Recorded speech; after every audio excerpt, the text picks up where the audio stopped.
Hi, and welcome to day 23 of the 40 Gameful Days of Summer. I'm Valerie with a Y, and back with another little tip that'll help you have big wins with the engagement with your learners. So yesterday we started unpacking the 4 components of the game plan framework, and we talked about the G, which was for goals, and today we're going to talk about the A for audience. And I'm going to try to keep this short, but this one is just a huge topic, and this is where a lot of people trip up. So I want to give you just, I want to get you off on the right track here. So when you're designing any learning, the number one thing that I really encourage you to give a lot more thought to is who is your audience. Because the learning really needs to center around them. Now, that doesn't mean that you ignore all of the good instructional design practices. It doesn't mean that you make things less rigorous. It simply means that you need to take into account who is going to be consuming this learning, and you're gonna over time see that you're going to make very different design choices as you have a clearer picture of who that audience is.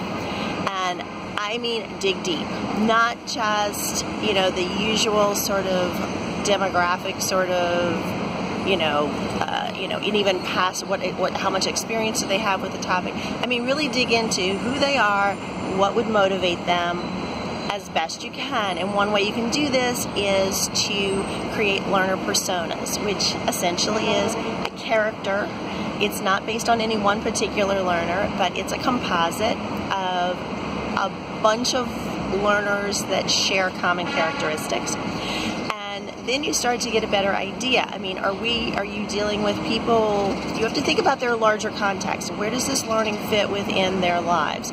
So I'm probably going to design things very differently for people in a workplace where they are being asked to perform this training amongst the other duties of their workday. That's a very different thing than if I have students in a classroom, let's say for an hour even. How you're going to structure things would be very different. Thinking about, and again, just keep coming back to, okay, let me put myself in the learner's seat.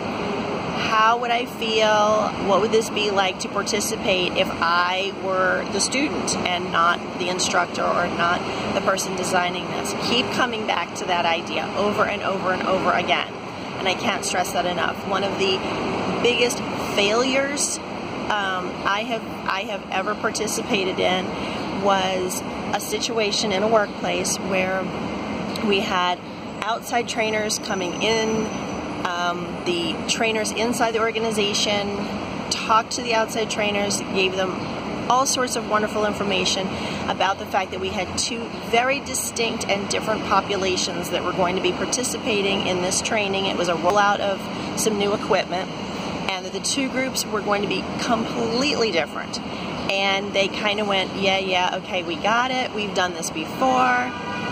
And one group, it was fine.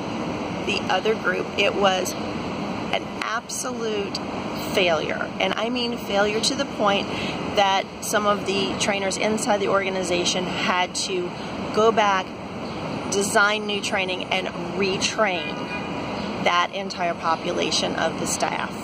And it was all because there was just this resistance to looking at who the people were that were going to be participating.